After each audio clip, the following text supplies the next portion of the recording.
अस्सलाम वालेकुम दोस्तों, उम्मीद है आप सब खैरियत से होंगे, ठीक ठाक होंगे। ও মাই গড, ব্যাটিং কে নামছেন না মুশফিকুর রহিম, বিপাকে বাংলাদেশ। মুশফিকুর রহিমকে নিয়ে এবার বোমা ফাটালেন আফ্রিদি। দর্শক, বিস্তারিত জানতে ভিডিওটি না টেনে সম্পূর্ণ দেখতে থাকুন।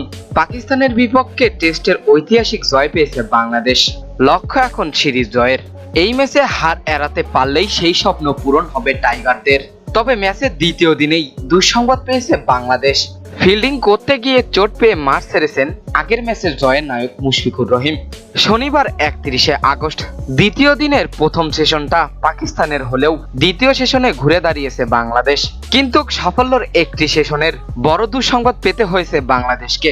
কাঁধে চোট পেয়ে মাঠ ছাড়তে হয় মুশফিকুর রহিমকে।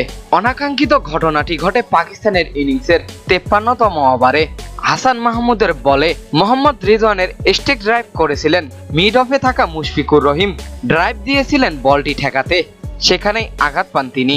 এরপর তাকে প্রাথমিক চিকিৎসা দেওয়া হলে পরক্ষণেই বোঝা গেল খেলা চালিয়ে যাওয়ার অবস্থায় নেই মুশফিকুর রহিম। ফিজিও নিয়ে কাঁধ চেপে ধরেই মাঠ ছেড়েছেন মুশফিকুর রহিম। যদিও তার ইনজুরির ধারণা নিয়ে বিসিবি এখনো কোনো কিছু জানাননি।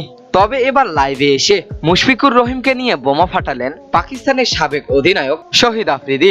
লাইভে এসে শাহিদ আফ্রিদি বলেন, মুশফিকুর রহিম বাংলাদেশে ব্যাট না করলে পাকিস্তান অবশ্যই জিতবে। পাকিস্তানের জন্য প্লাস পয়েন্ট মুশফিকুর না থাকায়, কারণ এই একটা ব্যক্তি যদি ধরে খেলা শুরু করে তাহলে পাকিস্তানের বোলাররা 500 ওভার করেও তাকে আউট করতে পারবে না।